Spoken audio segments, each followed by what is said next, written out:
that the banking is controlled by Jews. It's completely wrong. The Rothschilds are a major banking family. Yes, the Rothschilds are Jewish. The Rothschilds are quite complex. You have your good Rothschilds and your bad Rothschilds. Your bad Rothschilds tend to work with the Germans, and they are the German Rothschilds. But there are various branches of the family. Just because someone is a Rothschild doesn't mean to say they're necessarily a bad person. You have your British Rothschilds who are quite nice. You have your German Rothschilds who are not so nice, and just because somebody's Jewish doesn't mean to say, A, they're a bad person, obviously not, the Jews are the good guys, and certainly doesn't mean to say they're involved in controlling banking. The German Rothschilds, the German branch of the Rothschild family has always worked very, very closely with German intelligence, and that's a fact. And there have been a number of Jewish assets that the Germans have. Banking is not controlled by the Federal Reserve, the Bank of England, not controlled by Zionists or Jews. I frankly wish they were. It'd be a lot better run. Gentlemen, the back. Well, ultimately the Germans control. There's significant German influence in the Bank of England and in the Federal Reserve. There always has been, and there still is. There are still German assets inside the Bank of England. The Rothschilds control the banks of the world. Well, yeah. Gentlemen, the back. Michael, I heard you say earlier on that sometimes we use the Russians to kind of sink ships. Yes. When we need to. Yep. So it seems like the intelligence services kind of have this secret arrangement with each other. They help each other out from time to time. It seems on the face of it that sometimes British, American, even German intelligence will work against its own intelligence purposes and against its own countries. So my question to you is Germany and its intelligence service really the country itself and its own intelligence service really run by the Germans, or is it used as a front? And who really runs the bad side of the German intelligence? Yeah. Because it seems like to me it's public faces, and you can say it's the Americans, but that's run by the Russians, or it's the British, but that's run by the Germans, or the Germans, they're run by the Australians. So who is really running the Germans? Well, intelligence. The Germans run. The intelligence is a complex subject, but German intelligence is controlled from within Germany. It's not controlled by anybody else. However, that doesn't mean to say that we and the Americans and the Israelis don't occasionally get assets inside German intelligence. Obviously we do, but usually it's a reversal. Reinhard Gerland, for example, was DVD, reported to Admiral Canaris, and he effectively reversed his organization into BND and then had a significant influence over the CIA, but that in turn was run by German spies. Germany is an intelligence state. This is the problem. It's not really a functioning democracy. It never has been. The Germans don't do democracy. The German people may believe in democracy. The people who run Germany don't. That's it.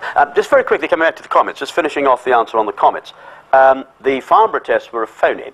There was a key German asset who'd been trained at the University of Stuttgart in the Nazi period at Farnborough. The effective control, day-to-day control of the Farnborough analysis of comet yoke Pt10 and the test fuselage yoke uncle was done by a German asset working for the DVD. The yoke uncle fuselage did not fracture at the point where yoke Pt10 is alleged to have fractured. Yoke Pt10 is said to have fractured at the ADF panel. The yoke uncle fuselage actually fractured at the windows. There is no evidence down actually fractured at the windows. And we now know, because I did some of the research on this, we now know that Farnborough lied, and in their report they under-exaggerated by a factor of almost 2/3 the equivalent hours the test fuselage had spent in the water tank. The idea was, and de Havilland invented it, de Havilland actually water tested the comet to 100 pounds per square inch before they put the airline into service. Farnborough comes along, designs a test fuse that takes over de Havilland's design of the water tank and yanks up the pressure. We now know that the guys at Farnborough were yanking the pressure up beyond 12 pounds per square inch. When the fuselage burst, it was at several pounds per square inch over the operating altitude of the comet. In other words, the test was a phony. The number of hours that test fuselage had to do in the test tank was something like the equivalent of 24,000. Both comets went down at around about 3,000, and that 24,000 was almost certainly at an overpressure.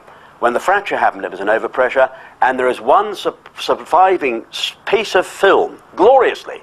One mistake that Jerry's made at Farnborough, there is one piece of film which has survived, which shows the test tank being filled and actually catches in the bottom left-hand corner of the film the pressure gauge.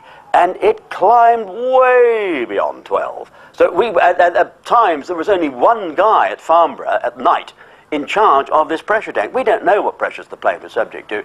I think the Comet 1 fuselage is probably good for about 40,000 hours, and that was the de Havilland original estimate. No, nothing to do with metal fatigue. Michael, I was working just down the road from Hatfield, building their cars. I got to know quite a lot of the Hatfield technicians. They did their own tech testing. Yep. They ran at, I think, 3 times design pressure for 3 times the design hours. Yep. And it still hadn't broken. They then cranked the pressure up.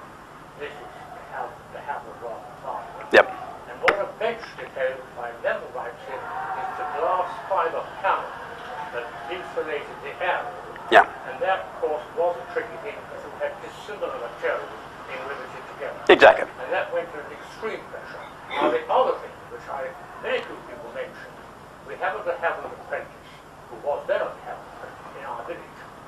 They did find a broken rotor, one of the jet engines, in one of the sections, and this is snapped. Now, the Havilland did wonder whether this known rotor could possibly have snapped through gyroscopic forces when the aircraft hit turbulence or whatever happened to it, and went this way or that way. And they ran this rotor up to 30,000 RPM, and then they tilted it violently in every direction. Yep. They never managed to snap it. Correct.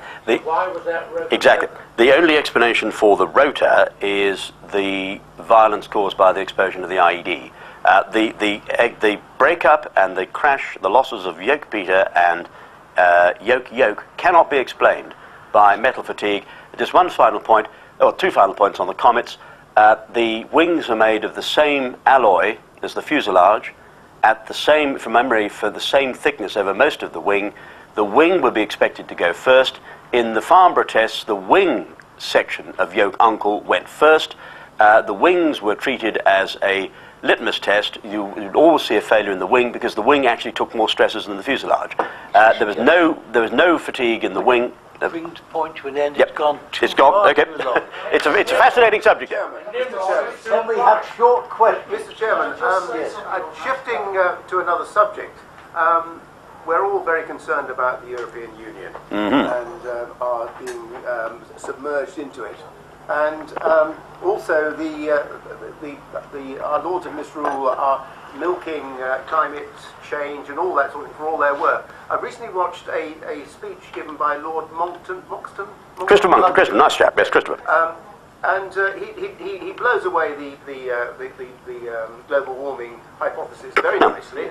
And then right at the end, he says that the real motivation behind the forthcoming Copenhagen summit is not just to get people to sign up to a climate protocol, but to get them to sign up to accepting the imposition of one world government. Would you comment?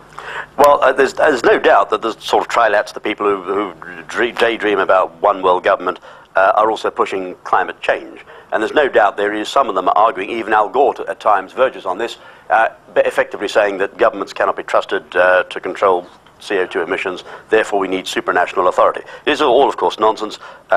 Global warming as a theory is complete rubbish. The carbon dioxide, human carbon dioxide emissions are about 3.3% of the total. So of CO2 emissions, 1/30th comes from all man-made activity. Carbon dioxide is less than 1/10 of global greenhouse gases. So carbon dioxide is actually a minor greenhouse gas.